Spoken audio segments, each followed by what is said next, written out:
5371 নম্বর হাদিস।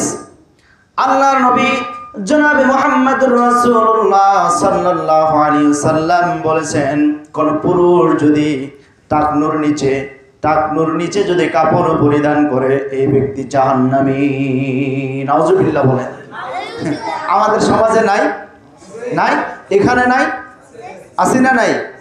আমরা কাপড় পরি, দেখবেন এক শ্রেণীর মানুষ আছে যার প্যান্ট পরে না, লুঙ্গি পরে।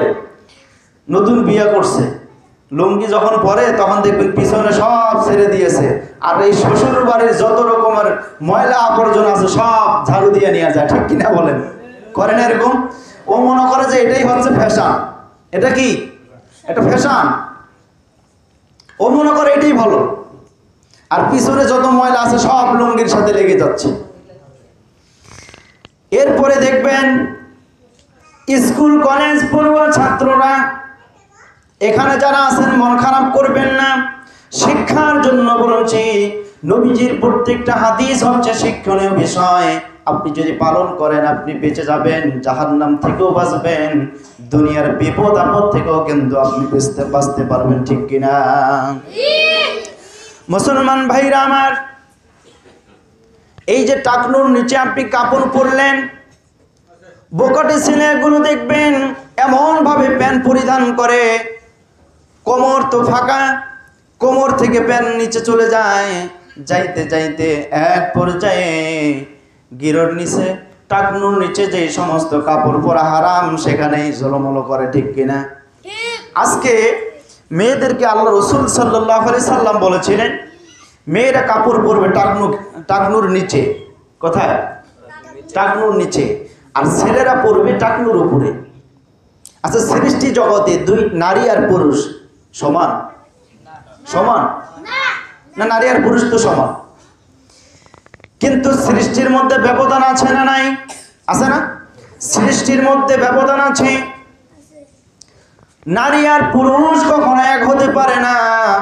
আল্লাহ তাআলা উভয় জাতিকে পৃথক পৃথক করে সৃষ্টি করেছেন। আল্লাহ রসুল বলেছেন নারীরা যখন কাপড় পরবে তারা টাকনুর নিচে টাকনুটাকে ঢেকে কাপড় পরবে, এটা হচ্ছে তাদের জন্য ফরজ। আর পুরুষরা যখন কাপড় পরবে তখন তারা কি করবে? টাকনুটাকে ফাঁকা রাখবে, টাকনু যেন না ঢাকে। এটার জন্য করা নির্দেশনা, কবিরা গুনাহ, মারাত্মক গুনাহ। আজকে সিস্টেমটাই উল্টিয়ে গেছে। আজকে মেয়েরা টাকনুর উপরে কাপড় পরে, প্লাজো পরে। ঠিক কিনা? দেখবেন প্লাজো যেটা বানিয়েছে টাকনুর উপরের দিকে 4-5 আঙ্গুল উপরে কাপড় পরেছে, আর পুরুষরা কাপড় পরেছে টাকনুর নিচে পায়ের তালার সাথে। ঠিক কিনা? আল্লাহর নবী বললেন যে ব্যক্তি এইভাবে কাপড় পরিধান করবে ওই ব্যক্তি হবে জাহান্নামী। এই সিদ্ধান্ত এইভাবে যদি কোনো ব্যক্তি কাপড় পরিধান করেন, আজকে সিদ্ধান্ত নেবেন আপনারা পরিবর্তন হয়ে যাবেন। আর 1000 বছর পরে আধুনিক বিজ্ঞান এটা নিয়ে গবেষণা করলো, কেন রাসূল, কেন ইসলাম ধর্মের নবী মুহাম্মদুর রাসূলুল্লাহ সাল্লাল্লাহু আলাইহি ওয়াসাল্লাম কাপড় টাকনুর উপরে পরতে বললেন, তার কারণটা কি? মুসলমান ভাইরা আমার, আধুনিক বিজ্ঞান এই ব্যাপার নিয়ে গবেষণা করে দেখলো একটা পুরুষের এই টাকনুর মধ্যে প্রচুর পরিমাণে হরমোন আছে। কি আছে? প্রচুর পরিমাণে হরমোন আছে। যখন কাপড় দিয়ে সেখানে নাড়াচাড়া হয়, যখন কাপড় দিয়ে ঢাকনা থাকে তখন সেখানে হরমোন আলো বাতাস পায় না পাওয়ার কারণে সেখানে রগগুলো চিকন হয়ে যায়, এবং কি এই যুবক 40-এর আগে যৌবন হারিয়ে ফেলে। তাহলে আজকে এভাবে যারা চলাফেরা করতেছে, আজকের যুবকরা যে যৌবন হারিয়ে ফেলছে তার প্রমাণ হচ্ছে হারবালের পোস্টার। ঠিক কিনা?